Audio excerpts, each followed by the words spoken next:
ang Digicast Negros X. Ang top 10 nga mga balita sa Negros Island region ang amo ni gadulong sa inyo. Kagyan ito yung mga top stories of the day. Today is August 11, 2026, Martes nga adlaw.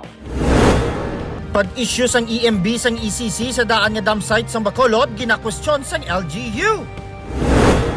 Red alert na naman sang power supply sa Visayas, bulos-bulos nga brownouts ginapatuman.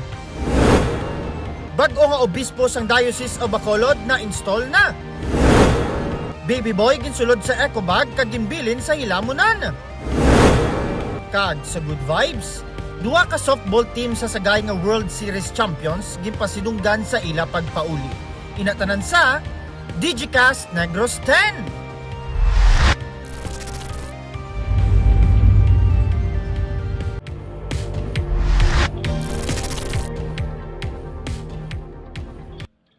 Sa number 10, tigayon na nga nagpungko ang bago nga obispo sa Diocese of Bacolod, samtang ang bishop seat sa Diocese of Kabangkalan nagapabilin nga bakante. Nagpungko ng ikapitong nga obispo sa Diocese of Bacolod nga si Bishop Louis Galvines kay nasang aga matapos ang canonical procession kag solemn installation sa San Sebastian Cathedral. Ginatus ka mga pari kaupo ng 39 ka mga obispo gikan sa nagkalain-lain nga mga lugar sa pungsod ang nagtampong sa among seremonya kag ginpangunahan man ni Papal Nuncio o Papal Nuncio to the Philippines, Archbishop Charles John Brown. Gindagsa man sa mga parokyano lakip na mga estudyante sa mga Catholic school sa syudad ang seremonya. Ginkalipay man ni Bishop Galvines ang pag-abi-abi sa diocese sa iya. Nagpasalig man ng obispo nga iya padayunon ang mga programa sang iya nga ginsugdan ni Bishop Patricio Buzon nga iya ginbuslan. Dugang pa niya, mag-oobserba pa siya sa nagapadayon nga operasyon sang diocese agud mahibaluan kung kinahanglan ang reshuffling sa mga parokya. Antes sang iya nga katungdanan sa Diocese of Bacolod, nagserbi bilang obispo sang o kon si Bishop Galvines sa Diocese of Kabangkalan. Sa karon, nagapabilin nga bakante ang bishop seat sa Diocese of Kabangkalan samtang wala pa sang bag-o nga gintugyan ang Santo Papa nga mangin obispo. Diocese of Bacolod under your leadership. We continue what Bishop Pat have started, but of course it's always the mission to really help the people rooted in Christ, the spiritual life of the people, because from that spiritual life overflows their day-to-day life. So for Brother Priest and all of you, we start with the call of Jesus to be friends to one another.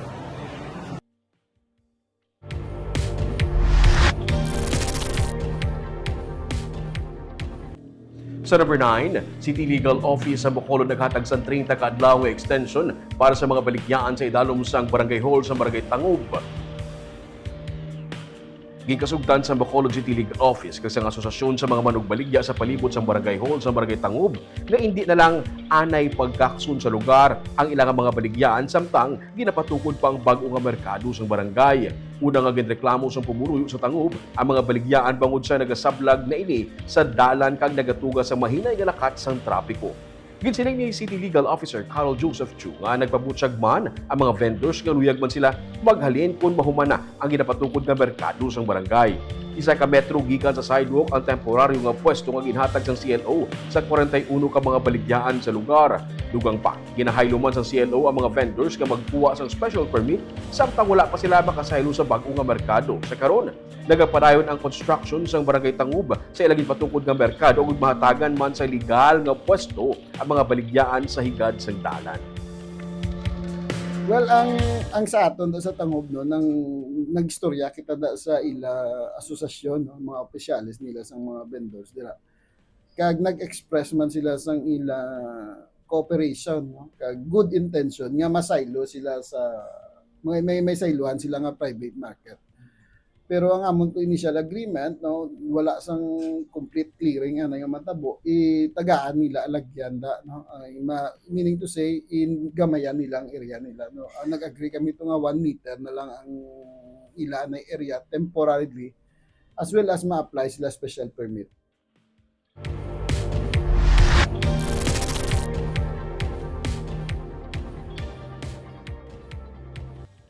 Sa number 8, target karon sang DSWD makapanagtag sang ayuda sa mga magagmay nga sugarcane farmers sa Negros Oriental.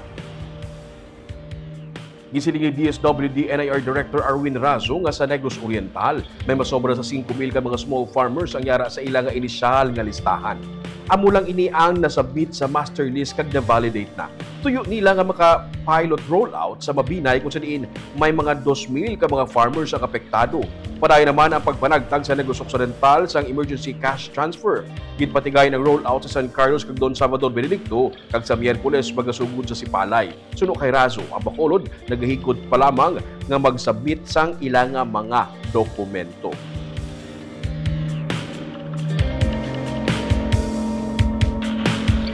Nantay kasi namin yung submissions ng other LGUs para isahan yung pag-prepare namin ng proposal and then eventually pag-request ng funds coming from the central office ng DSWD. So we are currently finalizing the proposal, including the requirements. Hopefully, once ma-process within the day, ma-approve tomorrow, we can start within the week for Negros Oriental.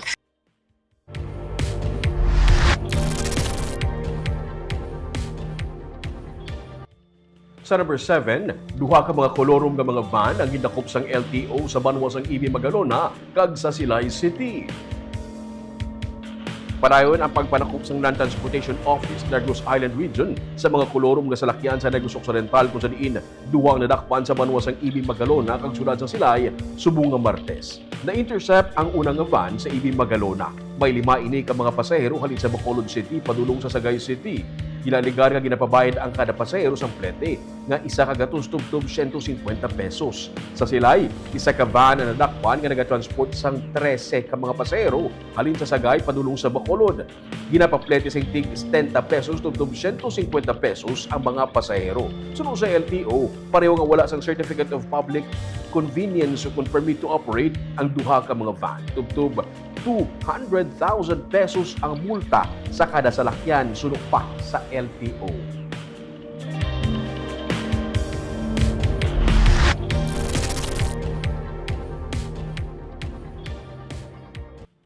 Sa number 6, PNP miyara na sa person of interest sa kamatayon ukod sa isa ka persona nga nasapuan patay sa Himamaylan City.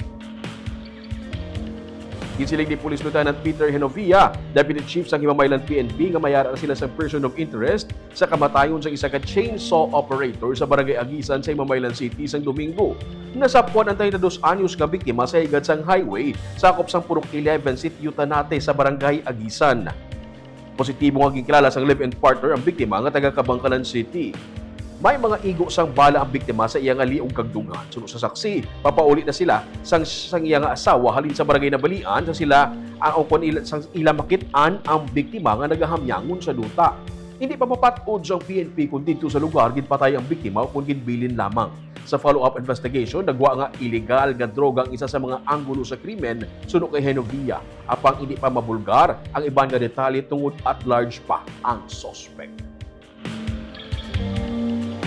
Nauso ito ma'am sa aton nga investigador ma'am pagbulig sang pumuluyo sang Himamaylan ma'am amo to nakakuha kami info kag ginlakat to sang amon investigador kag positively identify to siya ma'am sang iyang live-in partner ma'am. Niara na kami ng persons of interest sa suspect ma'am. Ano pa si Bali illegal nga droga ni siya ma'am ang amon ginalantaw git nga motibo ma'am. Not around.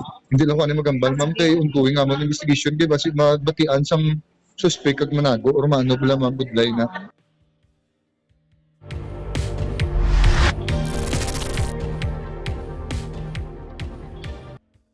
Sa number 5, isa ka baby boy ang ginsulod sa eco bag kag ginbilin lang sa Hilamunan. Ginatrace karon sa kapulisan kung sino ang ginikanan sang baby boy nga nakitaan sa sulod sang eco bag kag ginbilin sa Kahilamunan nga sakop sang Barangay 2 o kung sang Barrio 2, Barangay Guadalupe, San Carlos City, Negros Occidental. Mga estudyante nga pakadto sa eskwelahan ang nakasapusang bagong bunag nga bata matapos sila mabatian ang hibi sini mga lasay sang aga sa Lunes nga adlaw. Napuno sang balas ang lawas pati ang mata sang lapsag. Kaginubulubanta, 3 pa lang kaadlaw ang edad. Ginsiling ni Police Captain Rodney Sarona, ang Deputy Chief sa San Carlos PNP, nga sa karon nagapabilin sa ospital ang bata kagyara na ini sa estable nga kondisyon. Gin-turn over ang lapsang sa paghinakop sang social worker sa Department of Social Welfare and Development. Samtang parahin pang follow-up operation sang PNP agud makilalaan ang ginikanan sang lapsang. Continuous pa yapon to ato WCPD, conduct to sila follow up, coordinate to sila sa barangay Guadalupe sa mga nearest na bala nga mga hospital kag mga birthing center. As of now wala pagkikita idea kung sino ito ang mother to bala nga nag-abandon to. Ang infant to subong sa hospital, ang DSWD ta subong nagkuan to, asikaso man. Kina-check ta subong ang mga mga residents tadi. So far wala pa magito nagkuan ta mga barangay official ta way sila na ko kay base bala hindi man taga diha sa barangay Guadalupe, base bala iban man nga barangay amo man ang gina-continuous man ta kuan follow up to atong WCPD.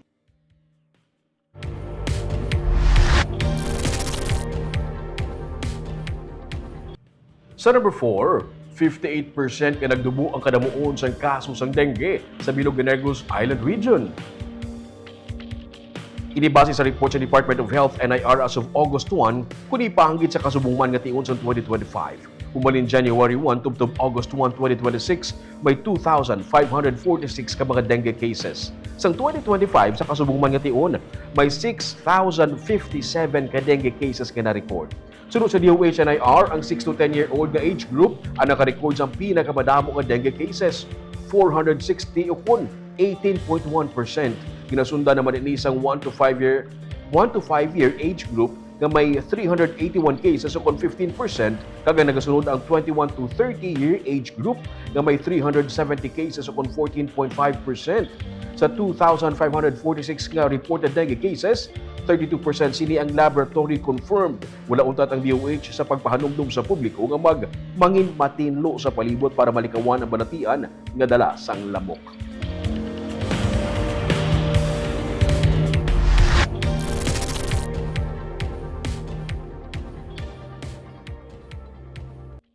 Sa number 3, naka-red alert na naman ang power supply sa Bilog nga Visayas, buot silingon.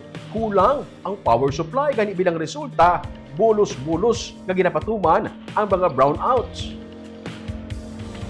Base sa gitpagwa nga Visayas Grid Alert status ang National Grid Corporation of the Philippines, naka-red alert ang Visayas humalin las 3 ang hapon tubtob las 8 sang gabi subong nga adlaw. Ang red alert nagakahulugan nga mas madako ang demand sa available nga supply sa kuryente. Yellow alert naman humalin launa tubtob las 3 ang hapon kag las 8 tubtob las 10 ang gabi. Ang yellow alert naman nagakahulugan nga insaktuhan lang kag wala na sang allowance ang demand sa kuryente sang sa available nga supply. Yara lamang sa 2,123 megawatts ang available nga capacity kung nasara nga maproduce nga kuryente. Pero ang peak demand nagalabot sa 2,418 megawatts. Kulang ang power supply sa Visayas gani may ginapatuman nga manual load shedding ukon bulos-bulos nga mga brownouts hindi lang sa Bacolod kundi sa Bilog nga Visayas nga nagalakip pa sang Cebu kag Panay Islands. May mga planta nga wala nagagana kag ang iban naga-force outage kag ang iba naman hindi man maka-full capacity ang pag-operate para hindi lang matamaan.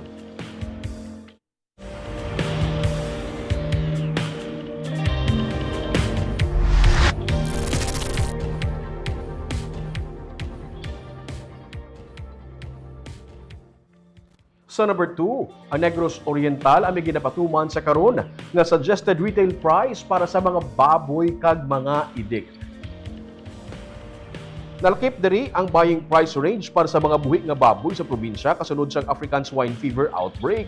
Ang SRP kag ang price range magaserbi nga guidance para sa mga konsumidor, mga trader, mga meat dealer, hog raisers kag ibang pagid nga mga stakeholders sa Negros Oriental. Ang ASF ang labing nakaapekto sa industriya nga nagresulta sa instability sa market price kung saan diin nabutang sa alang-alang ang mga konsumidor kag mismo mga producers. Yara sa 240 pesos tubtob 290 pesos ang price range sang baboy, local man o imported. Ang mga idik yara sa 2,500 tubtob 5,000 pesos per head kag ang buhi nga mga baboy upon ang buying price sa live weight yara sa 150 tubtob 180 pesos sa kada kilo. Ang Negros Occidental sa nagligad nga semana nga interview kay Governor Eugenio Jose Lacson nagsiling nga ila paginatun-an na pagpatuman sa kasubungman nga regulation. Gisiling ni Agriculture Director sa NIR si Jose Albert Barogo nga sarang makapatuman sa regulation sa presyo base sa layi para mapangapina ng interes sa mga konsumidor, manog baligya kag iban pa ng mga stakeholders. It's really the LPMCC nila, ang Local Price Monitoring Council, gid ang makahatag recommendations sa kay governor. So he has to activate gid sang LPMCC nga ina. Para the council itself amo ang makabulig sa ila.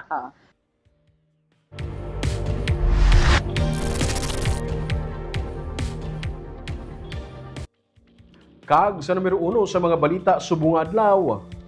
Pag-issue sang ECC sang EMB sa daan nga dump site sang Bacolod City sa Barangay Mandalagan, gina-question sa karon sa lokal nga panguluhan sa Bacolod. Ginsamon sa Bacolod City LGU ang Environmental Management Bureau Negros Island Region bangod sa ginapatihan nga questionable nga paghatag sang Environmental Compliance Certificate o kun ECC sa daan nga dump site sa syudad nga nahamtang sa Barangay Mandalagan. Gisiling ni Bacolod City Legal Officer Carol Joseph Chu nga bisan may stoppage order kag notice of violation nga gin-issue ang syudad sa isa ka pribado nga kumpanya nga nagadumala sang among dump site, ginatagan ini sa gyapon sang EMB NIR sang ECC. Mayo sang tinalikdan nga tuig, ginpauntat na sa syudad ang construction kag pagkalkal sa basura sa among dump site bangod suno sa kay Chu, wala ini sa mga nagakaigo nga dokumento. Apang Hulyo sa tinalikdan man nga tuig, nakakuha sa gyapon sang ECC ang pribado nga kumpanya. Ginapasabat sang syudad ang EMB NIR kun nakalabay gid man sa legal nga proseso ang paghatag sang ECC sa daan nga dump site. Dugang paninsu, delikado ang ginakalkal nga basura sa daan nga dump site bangod wala pa sang disposal plan ang EMB kag ang syudad para diri. Ginalanto man ang posibilidad nga mag-ubra sang bagong nga landfill para ma-dispose ang mixed garbage nga yara pa sa dump site. Ginaklaro man sa CLO, hindi syudad ang nagapanag-iya kag nagadumala sa old dump site mangod natapos na ang Memorandum of Agreement nila sa pribado nga kumpanya. Suno kay EMB NIR Director Vicente Los Bañez, hindi siya anay maghatag sang komento kung statement parte diri tubtob, hindi pa matapos ang technical conference nga natalana sa buwas nga adlaw. Paipadala nga tiglawas ang EMB NIR sa Bacolod City Government Center para sa natalana nga technical conference. Basura na naagin sarado na dahil. Residual na. Yeah, hindi residual. No? Sang una pa na, dugay-dugay, it's an old dump site of the city. No? Hindi mo man ma-cold mix or residual, ginpa-abrian mo yan, why ka sang proper evaluation, why ka sang laboratory. Dayon, ang dako da nga questionable, may issue ka sang ECC, why kaya disposal plan? Sana naman tabo sa mga attorney after ito? Na-prejudice ang city Lantuab lang city ga palibog paano na i-dispose. Hindi naman na pwede mabalik to sa kinutkutan. Kaya hindi mo na ma-disturb. So the city has to come up with a disposal plan and EMB should provide that. No?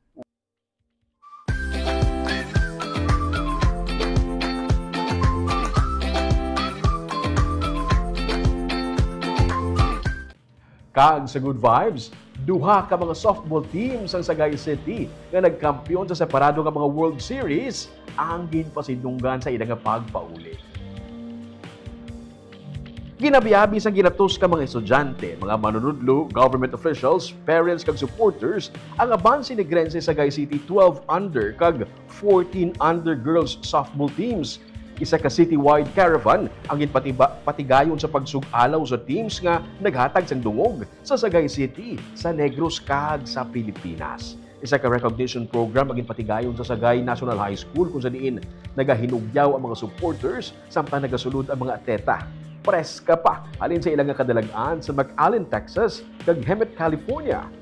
Doble ang international victory nga ginsaulog sa syudad. Ang 14 under team nga nagdaog sa Pony International Softball World Series in McAllen, Texas, samtang ang 12 under team naman ang nagdaog sa Pony West Zone Girls Softball World Series sa Hemet, California.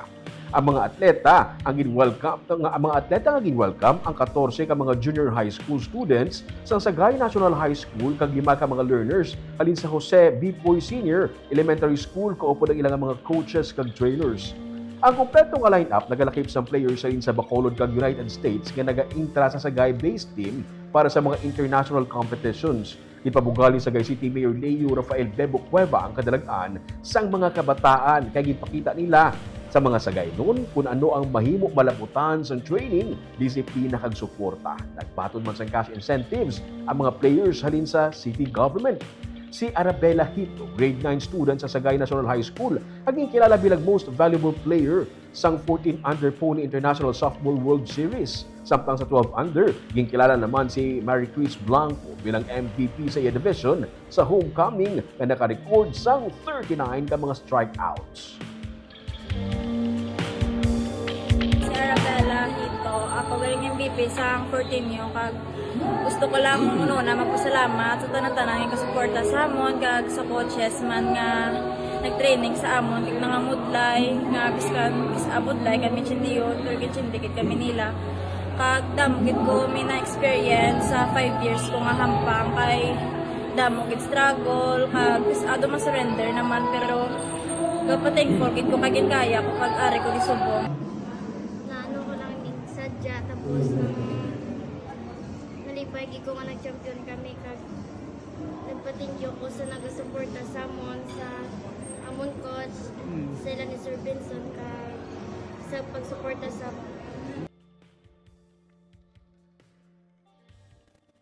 Congratulations sa bugal sa Sagay City. Kag shoutout anay sa kay Ma'am Jubea Yap Janala. Mula nun kag mayong hapon soy ruming Subaldo kag Digicast Negros nagatanaw halin sa Baguio City.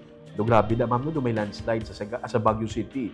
Si John Randolph Rubin mayong hapon Digicast Negros and thanks for the news. Thank you man sir. Si Ma'am Gloria Bantige, good afternoon Digicast NIR kag sa ruming Subaldo. Watching from Pulupandan. Keep safe everyone. Kagamoy atong top 10 ng mga balita sa Negros Island Region subong adlaw tugtub sa buwas. Ako si Romeo Subaldo. Mayong hapon.